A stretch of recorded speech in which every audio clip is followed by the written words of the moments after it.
गफार ऊपर पत्ते बखेर रहा था मगर सुराख पर उसने पत्ते न डाले। हमें उसके दूर जाते कदमों की आवाज सुनाई दी। हम अंधेरे गड्ढे में दम साथे बैठे थे। अंधेरे में हमें एक दूसरे की आंखें ही चमकती नजर आई थीं। बाहर बाग में बिल्कुल खामोशी थी। कभी कभार परिंदे के बोलने की आवाज आ जाती। हम सरगोशियों में बातें करने लगे। कमांडर नंबर 9 ने इस खदशे का इजहार किया कि हो सकता है ये मुखबरी इस हिंदू CID वाले ने की हो जो जम्मू में मेरे पीछे लगा था। इस बात का इम्कान हो सकता था। हमारे कान फौजी बूटों की आवाज पर लगे थे मगर अभी तक इस किस्म की कोई आवाज सुनाई न दी थी। गफारे की कोठरी हमसे ज्यादा दूर नहीं थी। गड्ढे में गर्मी की वजह से हमें पसीना आने लगा। यूं बैठे बैठे 10 मिनट गुजर गए। बाहर भैंस के दौड़ने और गफारे की बेटी नाजो की आवाज सुनाई थी। शायद वो कश्मीरी जबान में भैंस को रुकने के लिए कह रही थी। उसके बाद फिर सन्नाटा छा गया। आधे घंटे बाद हमें ऊपर जमीन पर किसी के कदमों की चाप अपनी तरफ आती सुनाई दी। हम चौकस हो गए। कमांडो नंबर 9 ने अपना चाकू कुर्ते के अंदर से निकालकर हाथ में पकड़ लिया। ऊपर से कोई पत्ते हटा रहा था। फिर किसी में लकड़ी का ढक्कन उठा दिया। गड्ढे में रोशनी और ताजा हवा के साथ ही गफार की आवाज आई, सब ठीक है, इधर कोई इंडियन फौजी नहीं आया,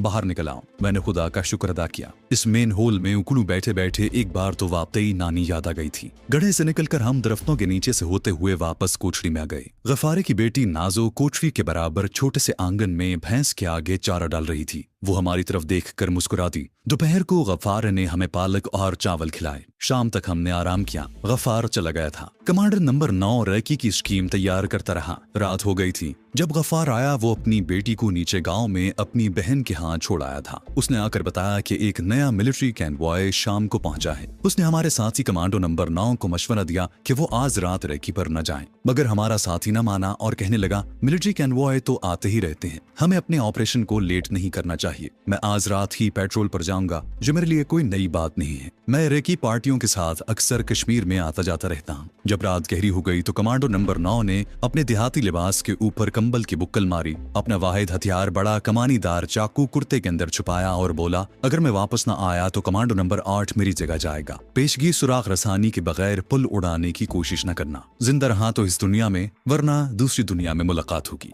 रब रखा। हमारी आंखों में पुरजोश आंसू लहराने लगे। हमारा साथी कोठरी से बाहर निकलकर बाग के अंधेरे में गुम गया। गफार ही कहकर चला गया कि वो सुबह हमारे लिए चाय लेकर आएगा। मैं और कमांडो नंबर 8 कोठरी में अकेले रह गए थे। हमने उस वक्त बारी बारी आराम करने का फैसला किया और मैं कंबल में घुसकर सो गया। 2 घंटे बाद मेरे साथी ने मुझे जगा दिया। अब वो सो गया और मैं कोठरी के दरवाजे के बाहर छुपकर पहरा देने लगा। उस वक्त रात के 2:30 बज रहे थे। खुनकी काफी बढ़ गई थी। कश्मीर के नीले आसमान पर सितारे चमक रहे थे। दूर पुल वाले पहाड़ के नशेब में गहरा अंधेरा छाया था। सिर्फ चोटी पर कहीं कहीं मध्यम से बल्ब जल रहे थे। सेब के दरख्त अंधेरे में तारीक लिबादे ओढ़े चुपचाप खड़े थे। मेरे पास भी सिर्फ एक ही चाकू था। अचानक पहाड़ की तरफ से एक रोशनी राउंड का फायर हुआ और वादी का एक हिस्सा रोशन हो गया। रोशनी राउंड के फायर होते ही मशीन गन की तड़ातड़ सुनाई दी। मेरे दिल की धड़कन तेज हो गई, कहीं हमारा साथी शहीद न हो गया हो। ये ख्याल मेरे दिल में बार बार आने लगा। रोशनी राउंड आहिस्ता आहिस्ता नीचे आते आते बुझ गया। पहाड़ी नशेब एक बार फिर तारीकी में डूब गया। हैवी मशीन गन की फायरिंग की आवाज भी रुक गई। मेरा साथी कमांडो नंबर 8 भी कोठरी से बाहर निकल आया। ये मशीन गन की फायरिंग थी। दुश्मन ने कहीं नंबर 9 को लोकेट न कर लिया हो। मैंने आहिस्ता से कहा, खुदा उसकी हिफाजत करें। हम दोनों चौकस होकर वहीं अंधेरे में बैठ गए और सेब के बाग में उस रास्ते को देखने लगे जो नीचे वादी की तरफ जाता था। उसी तरह 1 घंटा गुजर गया। हमारे साथी को अब तक वापस आ जाना चाहिए था, लेकिन उसका हजूला अंधेरे में कोठरी की तरफ बढ़ता नजर नहीं आ रहा था। पौ फटने लगी थी। आसमान पर सुबह का नूर फैल गया था। जो कमांडो रैकी पर जाते हैं वो सुबह होने से पहले पहले हर हालत में वापस आ जाते हैं। सेब के बाग के दरख्त और उनके बीचों बीच जाता रास्ता साफ नजर आने लगा था। हमारे कमांडो साथी नंबर 9 का दूर दूर तक कहीं नामो निशान न था। मेरा साथी कहने लगा, कहीं वो शहीद ही न हो गया हो सकता है पकड़ा गया हो। वो बहादुर कमांडो है, मर जाएगा, दुश्मन को मालूमात नहीं देगा। मैंने कहा, हो सकता है वो पहाड़ी इलाके में कहीं भटक गया हो। मेरा साथी बोला, वो इस तमाम इलाके को जानता है, वो भटक नहीं सकता और उसे हर हालत में सुबह होने से पहले पहले यहाँ वापस आ जाना चाहिए। लेकिन वो नहीं आया, जिसका मतलब ये है कि या तो वो दुश्मन के हत्थे चढ़ गया है या फिर वो शहीद हो गया है। हम कोठरी में जाकर बैठ गए। गफार चाय की केतली और बाकर खानियां लेकर अंदर दाखिल हुआ। उसे जब सुना कि हमारा साथी कमांडो अभी तक वापस नहीं आया तो वो चाय की केतली जमीन पर रख कर बोला, रात फायरिंग की आवाज आई थी, या अल्लाह अपना फजल करना। गफार एक तजुर्बाकार गाइड था। वो अच्छी तरह जानता था कि रैकी पर गया हुआ कमांडो अगर सुबह होने से पहले पहले वापस न आए तो इसका मतलब सिवाय इसके और कुछ नहीं होता कि उसके साथ कोई हादसा पेश आ गया है। गफार ने जब इस अंदेशे का इजहार किया कि अगर वो भारतीय फौज के हाथ लग गया है तो कहीं इंडियन इंटेरोगेशन की अजियत से घबराकर सब कुछ न बता दे। मेरे साथी कमांडो नंबर 8 ने कहा वो शेर का बच्चा है, पाक फौज का कमांडो है, मर जाएगा लेकिन जबान नहीं खोलेगा। मैं आज रात उसकी तलाश में जाऊंगा। गफ्फार ने प्यालियों में चाय उंडेलते हुए कहा, तुम अपना टारगेट क्यों नहीं मारते? अगर तुम्हारे साथी को इंडियन फौज ने पकड़ लिया है तो तुम उसे नहीं छुड़ा सकोगे। हो सकता है तुम भी पकड़े जाओ और तुम्हारा मिशन अधूरा रह जाए। उस कश्मीरी गाइड ने बड़ी अक्लमंदी की बात की थी। अगर वहाँ कमांडो रेजिमेंट का कोई ऑफिसर होता तो वो भी हमें यही मशवरा देता। मैंने गफ्फार की तायद की और कहा, हमें पहले टारगेट पर हमला करना चाहिए जो हमारा सबसे बड़ा मिशन है। गफ्फार कहने लगा, तुम लोग दुश्मन के इलाके में हो, ये तुम्हारा अपना इलाका नहीं है। यहाँ कदम कदम पर तुम्हारे लिए जान का खतरा है। तुम यहाँ ज्यादा देर तक नहीं रुक सकते, इसलिए मैं तुम्हें यही मशवरा दूंगा कि अपने साथी को भूल जाओ और अपने मिशन को सामने रखो। हम खामोशी से चाय पी रहे थे। आखिर यही फैसला हुआ कि हम आज रात टारगेट पर हमला करेंगे। गाइड ने इस खदशे का भी जिक्र किया कि अगर कमांडो नंबर 9 पकड़ लिया गया तो यहाँ इंडियन फौज की सरगर्मियां तेज हो जाएंगी। भारतीय फौज गांव गांव तलाशी लेने निकल खड़ी होगी। इस एतबार से भी तुम लोग ज्यादा देर इस जगह नहीं ठहर सकते, तुम्हारे पकड़े जाने का खतरा रहेगा। हमने दिन का बेशतर हिस्सा बाग में छुपकर गुजारा। हमारा साथी कमांडो अभी तक वापस नहीं आया था। हमें यकीन हो गया था कि या तो वो पकड़ा गया है या फिर शहीद हो गया है। तीसरी सूरत कोई नहीं हो सकती थी। भारतीय फौज के सिपाही कमांडोज की तलाश में किसी भी वक्त वहां आ सकते थे। हमारी वजह से हमारे गाइड पर भी आफत नाजिल हो सकती थी।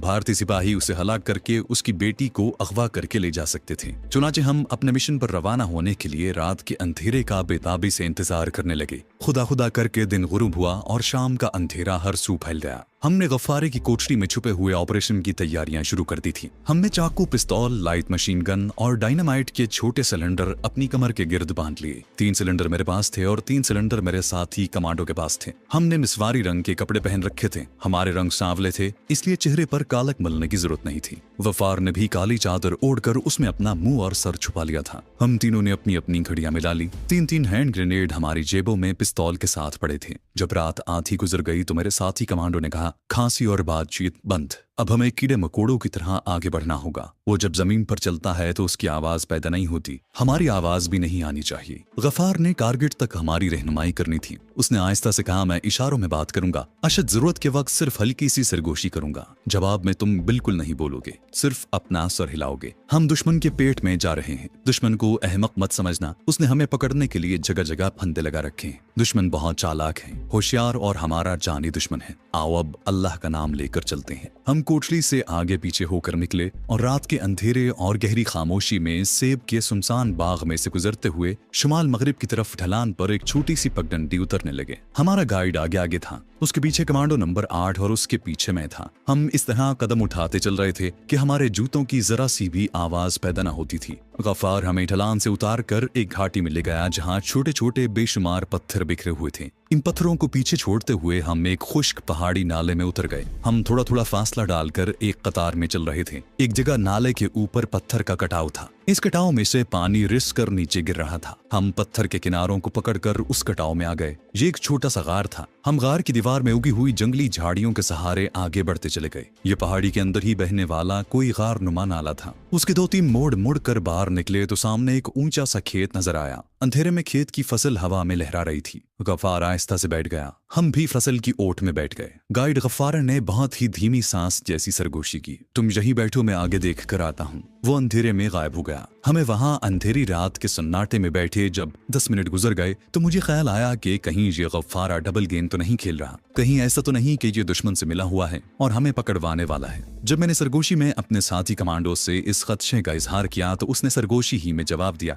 हमें उसके बारे में पूरी तरह यकीन दिलाया गया था कि वो हमारा आदमी है। वो पहले भी हमारे साथियों को गाइड कर चुका है। मैंने कहा, आखिर इंसान है, दुश्मन के मुल्क का बाशिंदा है, हो सकता है लालच में आकर डबल गेम खेल रहा हो। हम अपनी जगह से उठकर कुछ आगे गए। हमने अपने लंबे चाकू अपने हाथों में मजबूती से पकड़ रखे थे। फसल की दूसरी जानिब कुछ दरख्त थे जिसके पीछे पहाड़ी नशेब में बत्तियां झिलमिला रही थीं। ये इंडियन फौज की छावनी की बत्तियां ही हो सकती थीं। इतने में हमें सरसराहट की बड़ी कमजोर सी आवाज सुनाई दी। हम एकदम से औंधे लेट गए और चाकू अपने अपने हाथों में सीधे कर लिए। मैंने अंधेरे में गफ्फार को पहचान लिया। वो अकेला ही था। वो हमारे पास आकर बैठ गया और सरगोशी में बोला, तुम अपनी जगह से क्यों इधर उधर हटे हो? इस तरह तुम अपने साथ मुझे भी मरवाओगे। फिर उसने बताया कि आगे एक टेकरी के मोड़ पर ऊपर 4 भारतीय सिपाही पहरा दे रहे हैं और हमें अंधेरे में उनके नीचे से होकर गुजरना होगा। दूसरा कोई रास्ता नहीं है। खबरदार जरा सी भी आहट पैदा ना हो, मामूली सी भी आवाज ना आए। नहीं तो रोशनी राउंड के फायर के साथ ही मशीन गन का फायर हमें हमेशा की नींद सुला देगा। हम खामोशी से आगे सरकने लगे। हम झुक कर चल रहे थे। चाकू अभी तक हमारे हाथों में ही थे।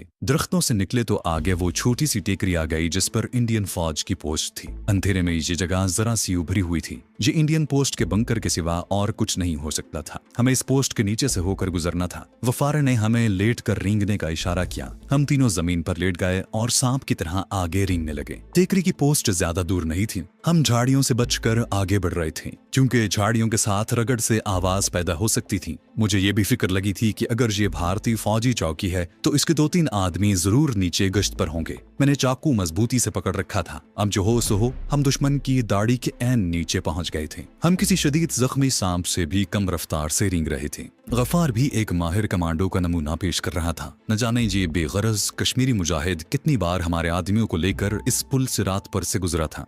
जब हम इंडियन पोस्ट के ऐन नीचे पहुंच चुके तो हमें ऊपर से सिपाहियों के बातें करने की आवाजें सुनाई थी। ये डोगरा सिपाही नहीं थे बल्कि खालिस माछे के पंजाबी सिख लगते थे। अचानक एक इंडियन संतरी ने गाली देकर अपने साथी से कहा, ओए सर्जन सिंह, तू दारू साथ नहीं लाया। हम अंधेरे में जमीन के साथ चिपक गए। हमने अपने सांस रोक रखे थे। ऊपर भारतीय सिख संतरी आपस में हंस हंस कर बातें कर रहे थे। जब उनकी आवाज जरा दूर होकर रुक गई तो हमने आगे सरकना शुरू कर दिया। जहाँ ऊंची नीची जगह थी, बाईं तरफ एक गहरी खाई थी। जरा सी बेएहतियाती से हम उस खाई में गिर सकते थे। हमें इस बात पर बड़ी हैरानी थी कि अभी तक कोई रोशनी राउंड का फायर नहीं हुआ था, वरना आधी रात के बाद अक्सर रोशनी राउंड के फायर होते रहते थे। अभी मैं ये सोच रहा था कि हमसे कोई 1000 गज दूर फक की आवाज के साथ एक रोशनी राउंड का फायर हुआ। हमने अपने सर नीचे करके घास में छुपा लिए। हमने थोड़ा सा सर उठाकर देखा। सामने कुछ फासले पर मुझे एक पहाड़ी के दामन में कुछ भारतीय फौजी खड़े नजर आए। उसके साथ ही पहाड़ी की तरफ से सफेद रोशनी चमकी और फिर गड़गड़ाहट की आवाज वादी में गूंज उठी। यह मार्टर तोप का फायर था। रोशनी राउंड बुझ गया था। एक के बाद मार्टर का दूसरा फायर हुआ, फिर तीसरा और उसके बाद खामोशी छा गई। हमारे ऊपर वाली पोस्ट पर भी भारतीय संतरियों में जैसे हलचल सी मच गई थी। एकदम से उस पोस्ट की हैवी मशीन गन ने भी तड़ातड़ गोलियां बरसाना शुरू कर दी। कुछ राउंड फायर होने के बाद ये मशीन गन भी खामोश हो गई। हम इस तरह जमीन के साथ चिपके पड़े थे जैसे लाशें हों। हम में से कोई भी हरकत नहीं कर रहा था। फिर मेरे आगे पड़े हुए कमांडो साथी ने अपने पांव से मेरे सर को आहिस्ता से दबाया। मैंने सर ऊपर उठाया। वो आगे सरक रहा था। मैं भी उसके पीछे पीछे रेंगने लगा। हम काफी दूर तक इस तरह झाड़ियों में रेंगते चले गए। आगे थोड़ी सी हमवार जगह आ गई। हमारा गाइड गफार उठकर बैठ गया। उसने मुझे इशारा किया। हमने गर्दनें उठाकर नीचे देखा। नीचे कुछ फासले पर वो पुल नजर आ रहा था जो हमारा टारगेट था। ये उसका जनूबी हिस्सा था। जहां से पुल शुरू होता था वहां बिजली के 2-3 बल्ब खंभों पर रोशन थे। करीब ही 2 फौजी ट्रक खड़े थे। पुल के दरवाजे पर 2 भारतीय संतरी पहरा दे रहे थे और ऊपर एक पोस्ट बनी हुई थी। हमारे गाइड ने सरगोशी में कहा, ये वो पुल है जिसको तुम्हें उड़ाना है। यहाँ मेरा काम खत्म होता है। मैं वापस जा रहा हूँ। खुदा तुम्हारा हाफिज व नासिर हो। ये कहकर हमारे जवाब का इंतजार किए बगैर गफ्फार रेंगता हुआ दूसरी तरफ अंधेरे में गुम हो गया।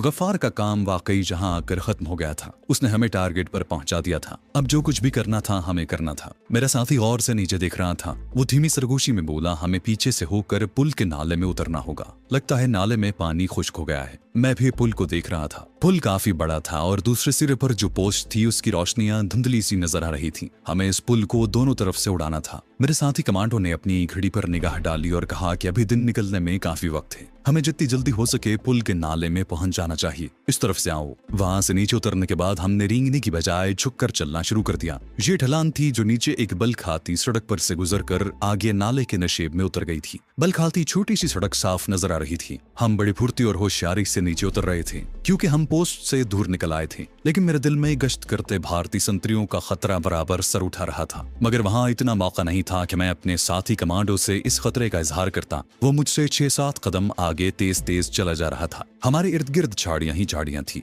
हम कमांडोज की तरह झाड़ियों से टकराए बगैर गुजरते जा रहे थे। अचानक एक बार फिर रोशनी राउंड का फायर हुआ। ये रोशनी राउंड हमारे अकब में टीले की ढलान की दूसरी जानिब से फायर हुआ था। हम जहां थे वहीं थप से जमीन पर गिर पड़े। सर झाड़ियों की ओट में कर लिए। कुछ देर फजा रोशन रहने के बाद तारीख हो गई। इस दफा न तो हैवी मशीन गन का फायर हुआ और न मार्टर गन फायर हुई थी। जब हर तरफ एक बार फिर सन्नाटा छा गया तो हम आगे चल पड़े। अब नीचे छोटी सी पहाड़ी सड़क आ गई। हमें इस सड़क को पार करके उसकी दूसरी जानिब नशेब में जाना था। सड़क पर कोई संतरी वगैरह नजर नहीं आ रहा था, लेकिन जहां कोई खुफिया पोस्ट भी हो सकती थी। मेरे साथी ने सरगोशी की, मुमकिन है दुश्मन ने जहां कोई पोस्ट बनाई हो, लेकिन बिजली के 2 खंभों के दरमियान यही एक जगह है जहां से हमें सड़क पार करनी है।